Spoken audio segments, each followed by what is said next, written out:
Bangladesh premier league ফুটবলে এতদিন পর্যন্ত একটা ফিক্সড শিরোপা ছিল না, একটা ট্রফি ছিল না। ধরেন একবার চ্যাম্পিয়ন হলো আবাহনী লিমিটেড, তাদেরকে একটা ট্রফি দিয়ে দেওয়া হতো, সেটা আর মানে পরের বছর আবার নতুন করে বানানো হতো। সেই পরিবর্তন এখন আসছে, আমরা we are gonna have a fixed trophy. এবং সেটা শুধু বিপিএল এর জন্য নয়, সেটা থাকবে ফেডারেশন কাপ এবং বিসিএল এও, এবং ধারাবাহিকভাবে এই ট্রফিটা হাত বদল হবে, মানে প্রত্যেকবার যে চ্যাম্পিয়ন তার কাছে আসলে সেটা চলে যাবে। অর্থাৎ মোট 3টা টুর্নামেন্টে, federation cup, Bangladesh premier league এবং বিসিএল, এই 3টা জায়গায় আমরা নতুন শিরোপা দেখতে পাবো। এবং যেমন আপনি দেখেন যে প্রিমিয়ার লিগ এবার ম্যানচেস্টার সিটি জিতলো, পরের বার লিভারপুল জিতলো, ওই একই শিরোপাই এখান থেকে ওখানে হাত বদল হয়, সেরকমটা হবে। মানে খুবই দরকারি একটা সিদ্ধান্ত ছিল, যেটা নিতে আমাদের এতদিন অপেক্ষা করতে হবে। এবং দেখেন, দরকারি সিদ্ধান্ত ধরেন এরা ট্রফি, আপনি মাঠের খেলার দিকে আসেন, ট্রান্সফার উইন্ডো যেটা, সেটা এগিয়ে আনা হচ্ছে ওয়ার্ল্ডের ওই ট্রান্সফার ডেডলাইন বা ওই জিনিসগুলোর সাথে ম্যাচ করার জন্য। কারণ এখন আপনি হচ্ছে যেহেতু ট্রান্সফার উইন্ডোটা এগিয়ে আনছেন, মানে 1 জুন থেকে বাংলাদেশের ট্রান্সফার উইন্ডোটা শুরু হচ্ছে, তখন হচ্ছে আপনি ফরেন প্লেয়ারদের অ্যাভেলেবিলিটি আপনার কাছে বেশি থাকবে। মানে সবসময় বলা হয় না, বাংলাদেশে যখন ট্রান্সফার উইন্ডো হয় তখন সারা বিশ্বে যারা দল পায় না, মানে কোনো ক্লাব নাই, হ্যাঁ এমন না যে হচ্ছে বাংলাদেশ হচ্ছে ওই যে ইউরোপিয়ান টপ টায়ারের কাউকে টার্গেট করছে, তাও না। ধরেন হচ্ছে ওয়ার্ল্ডে তো লিগের অভাব নাই, মানে সেখানে ধরেন যারা কোনো জায়গায় দল পায় না, তারা যারা ওই ট্রান্সফার উইন্ডোতে ফ্রি থাকে, তাদেরকে বাংলাদেশের ক্লাবগুলোকে নিতে হয় এবং তারা এখানে এসে ধরেন পারফর্ম করে। কিন্তু আপনি মন মতো বা হচ্ছে ওই ক্যালিবারের কোনো ফুটবলার আপনি পান না, বিকজ আপনার যখন ট্রান্সফার উইন্ডো, তখন অন্য সব জায়গায় হচ্ছে ওই বলে না যে খোলা বাজার ফাঁকা হাত, সেরকম। মানে ইউরোপে তো বটেই, এবং একই সঙ্গে পুরো বিশ্বজুড়ে কোনো একটা ট্রান্সফার উইন্ডো শুরু হয় জুন মাসের 1 তারিখ থেকে, বেশিরভাগ দেশেই এই প্র্যাকটিসটা। এবং তখনই আসলে প্লেয়াররা অ্যাভেলেবল থাকেন, তার আগের ক্লাবের সঙ্গে চুক্তি শেষ হয়ে যায়, এরপরে তারা নতুন ক্লাব খুঁজতে থাকেন। কেউ হয়তো তার সেরা সময়টা ফেলে আসেন, চিন্তা করেন ইউরোপ থেকে আমি এবার এশিয়ায় যেতে পারি। হ্যাঁ, এই জায়গাগুলো বাংলাদেশ এতদিন মিসিং ছিল, এবং গেল কয়েক বছর ধরে বাংলাদেশের ফুটবলে এই আলোচনাটা চলছিল যে বাংলাদেশের ট্রান্সফার সিজনটাকে বাকি বিশ্বের সঙ্গে মিলিয়ে ফেলা একসঙ্গে করা যায় কিনা। এবং বাংলাদেশ আস্তে আস্তে ওই জায়গাটায় যাচ্ছে যেখানে ইন্টারন্যাশনাল ফুটবলের যে ক্যালেন্ডার, সেটা মেনটেন করা যায়, অগাস্টের লিগ শুরু করা, সেটা যদি পারা যায়, সেটা ডেট আমরা এখনো পাইনি, কিন্তু এই যে ট্রান্সফার উইন্ডোর ডেট আমরা পেয়ে গেছি, জুন মাস থেকে ওপেন হচ্ছে, সেটা বাংলাদেশের ফুটবলকে আস্তে আস্তে একটা কাঙ্ক্ষিত জায়গায় নিয়ে যেতে পারে। এবং এই সব সিদ্ধান্তগুলোর জন্য আমার কাছে মনে হয় যে পেশাদার লিগ কমিটির একটা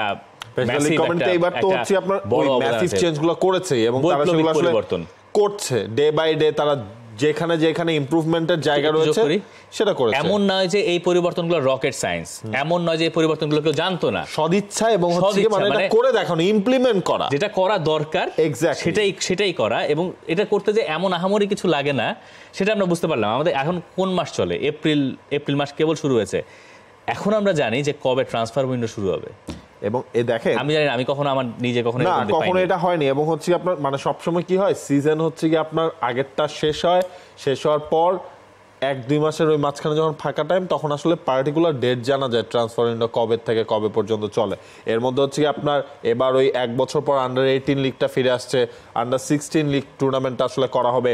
এর সাথে ওই যে চেঞ্জগুলো যে বললেন, দেখেন ওই চেঞ্জের রেসটা কিন্তু পড়েছে বিপিএল এ, মানে মাঠের খেলাতেও সেই রেসটা পড়েছে। বাংলাদেশ প্রিমিয়ার লিগ ফুটবল মানে কম্পিটিটিভনেসটা আগের থেকে অনেক বেড়েছে, কারণ ওই 1-এর সাথে 11-এর খেলা, 2-এর সাথে 10-এর খেলা, সেই সিস্টেম নেই। এ কারণে মাঝখানে বড় বড় ম্যাচ হচ্ছে, ওই মোমেন্টামটা আসলে থাকছে, ওই এনজয়মেন্টের মোমেন্টাম।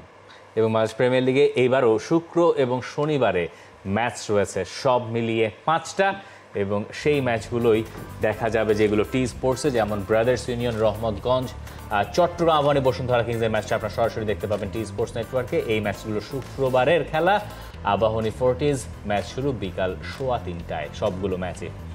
এবং শনিবার দিন যে 2টা ম্যাচ রয়েছে, সেখানে রয়েছে শেখ রাসেল এবং মোহামেডান, এবং শেখ জামাল ও পুলিশ এফসি। শেখ জামাল ও পুলিশ এফসির ম্যাচটা সরাসরি দেখা যাবে টি স্পোর্টস নেটওয়ার্কে। এবং এই 11তম রাউন্ডের ম্যাচ 10ম রাউন্ড পর্যন্ত, অর্থাৎ ফার্স্ট লেগের পর যে পয়েন্ট টেবিলটা ছিল, সেখানে আসলে প্রথম 4টা জায়গার কোনো স্থানের পরিবর্তন হয়নি। প্রথম 4টা দলই তাদের প্রত্যেকেরই পয়েন্ট বেড়েছে, কিন্তু তারা সবাই 1, 2, 3, 4 সেখানে রয়েছে। বসুন্ধরা কিংস তারা সবার ওপরে, Mohammedan sporting club, Abahani limited, Sheikh Jamal, police FC তারা যেহেতু লাস্ট রাউন্ডে জয় পেয়েছে, পুলিশ উঠে এসেছে 5 নম্বরে, ফোর্টিজ 6, শেখ রাসেল ড্র করেছে 7 নম্বরে, 8, 9, 10 এই 3টা স্থানের এই রাউন্ড 10ম রাউন্ড শেষেও কোনো আসলে পরিবর্তন নেই। দেখা যাক 11তম রাউন্ডে এসে সেটা কি হয়। শেখ রাসেলের সাথে মোহামেডান বিগ ম্যাচ যেমন এই রাউন্ডে রয়েছে শেখ জামাল পুলিশ, এটাও একটা ভাইটাল ম্যাচ। আবাহনী ফর্টিস থাক আর সেটা একটা চ্যালেঞ্জ হতে পারে, কারণ আবাহনীকে ফর্টিস একটা টাফ টাইম উপহার দিয়েছিল ফার্স্ট লেগটায়। এক্স্যাক্টলি, তখন অবশ্য সিজনের শুরু দিকটা ছিল, আন্দ্রেস ক্রুসিয়ানির দল একদমই ভালো করতে পারে নাই তখন, কিন্তু এরপরে আস্তে আস্তে আবাহনী আবার ছন্দ খুঁজে পেয়েছে। আমি এই সপ্তাহে তাকিয়ে থাকবো শেখ রাসেল এবং মোহামেডানের ম্যাচটার দিকে। শেখ রাসেল ক্রীড়া চক্র মোহামেডানের সঙ্গে ফেডারেশন কাপের কোয়ার্টার ফাইনালে আমার কাছে মনে হচ্ছে তারা বেশ ভালো ফাইট দিয়েছে। এখন তারপরে তারা শেষ মুহূর্তে গোল হজম করেছে, যদিও মোহামেডানই এই ম্যাচে ফেভারিট, কিন্তু শেখ রাসেলের কাছ থেকে আমি আসলে ওই রিয়াকশনটা দেখতে চাইবো যে তারা হেরেছে, তার একটা রিয়াকশন। আপনি শেখ রাসেলের লাস্ট ফেডারেশন কাপের ম্যাচটাও কমেন্ট্রি করলেন, শেখ রাসেলের গেল উইকের ম্যাচটাও কমেন্ট্রি করলেন। শেখ রাসেলের গোল যে তারা যে দুটো ম্যাচে তারা দুটো গোল পেয়েছে, সেকুসিলা গোল করেছে, মানে এইখানে ধরন হচ্ছে গিয়ে খানিকটা কি লাকের ইয়েও তারা পেয়েছে, মানে লাক মিন্স আমি বলতে চাচ্ছি কি মানে ভাগ্যের ছোঁয়া, মানে ওইটা না মানে ডিরেক্ট হচ্ছে যে চামে দিয়ে গোল করে দিয়েছে তা না, মানে ওই ধরেন অল্প একটু ফেস ছাড়া শেখ রাসেল ম্যাচে থাকতে পারছে না, রাইট? যেমন ওই 25 সেকেন্ডের গোলটা তাদের জন্য ভালো হয়েছে কিনা সেটা নিয়ে আপনি এখন তর্ক করতে পারেন, কারণ ওই গোলটায় তারা এরপরে এত বেশি খোলসবন্দি হয়ে গেছে যে তারা ম্যাচটায় গোল করতে হবে, আরও এই ব্যাপারটাই তাদের ভেতরে ছিল না। কিন্তু মোহামেডান যখন তাদেরকে এরপরে একের পর এক চাপে ফেলা শুরু করলো, তখন যদি তারা দু একটা কাউন্টার অ্যাটাকও করতে পারতো, তাহলে হয়তো একটা না এত প্রেশার বা এত লোড তাদের ডিফেন্সের উপর পড়ে না। একই ঘটনা শেখ জামালের ক্ষেত্রে হয়েছে, তারা গোল করেছে, এরপরে তারা একচেটিয়া নিজেদের অর্ধে বসে পড়েছে। তবে একটা ব্যাপার একটু বলা যায়, সেটা হচ্ছে শেখ রাসেল ক্রীড়া চক্রের ডিফেন্সটা মনে হয়েছে যে ভালো। মিতুল মার্মা খুব ভালো করেছেন, দুইটা ম্যাচেই তার কিছু ভাইটাল সেভস আছে, কিন্তু এই ছাড়াও শেখ রাসেল ক্রীড়া চক্রের ডিফেন্ডার বিশেষ করে গানি ওতান্দা আমার কাছে মনে হয়েছে হি ইজ গুড। মানে দুইটা ম্যাচ তো বটেই, এরপরে পুরো সিজনে আমি যতগুলো ম্যাচ দেখার সুযোগ হয়েছে তিনি খেলেছেন, হি ইজ ভেরি গুড। মানে তাকে বিট করা খুব একটা সহজ না।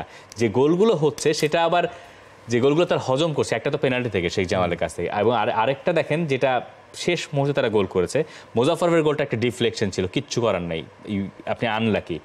এবং শেষ যে গোলটা তারা কনসিড করেছে সেটা হচ্ছে একটা ক্রস, সেটা কেন তারা ওই জায়গায় একটা প্লেয়ার, দুজন ডিফেন্ডার ছিল, তারপরে কেন জাফর ইকবালকে তারা অতখানি ফাঁকা স্পেস দিয়েছে, এবং জাফর ইকবাল দেখেন কতবার সময় নিয়েও জায়গা বের করে তারপর শটটা করেছে, ওটা বের করে নিয়ে। For more updates, subscribe to our YouTube channel and click on the bell icon. Follow us on Facebook and Instagram. Download T-Sports app to enjoy exciting games and highlights. Visit tsports.com.